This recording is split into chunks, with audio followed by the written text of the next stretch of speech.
I remember my father returned from a trip to Germany and brought me some carving tools and some linoleum. I was maybe 12 years old. And then right around the same time I acquired a camera, a 35mm Voigtlander.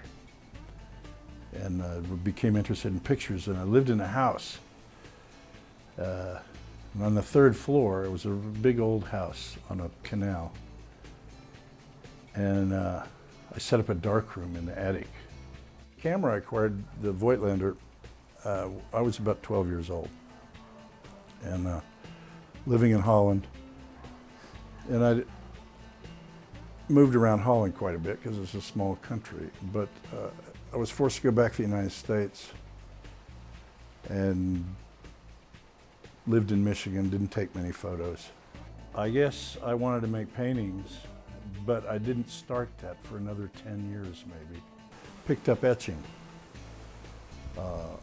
from a woman who mentored me, who later died of cancer. But boy, she did it all right there. The aqua tint, everything. But she also breathed all the fumes.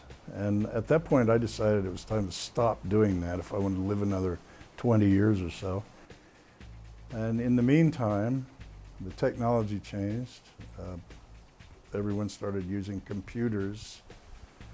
I had bought an etching press, carried that around wherever I moved, and it weighed about 300 pounds. It wasn't very big, but it weighed about 300 pounds, and stayed in the garage for a long time. And then I finally discovered a non-toxic way to make prints and to tie that into the computer and to gain control of that situation. And so I was extremely excited to learn about solar plates. When I finally touched them and started working with them, I felt like this is what I want to do. Right now I've reached a crossroads.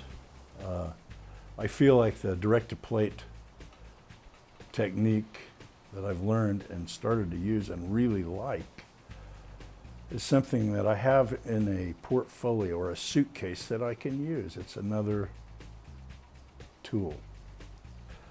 I just seem to gravitate toward what some people might call very captured moments, I guess you would say. Like looking in a carousel and seeing only one image at a time. And I find that 90% of life is mundane moments. And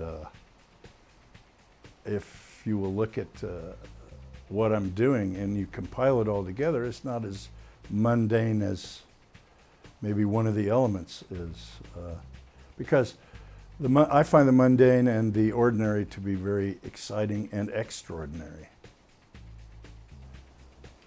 I look at the computer as an exciting part of the production, but when I handle the paper and I smell the ink and I use the press,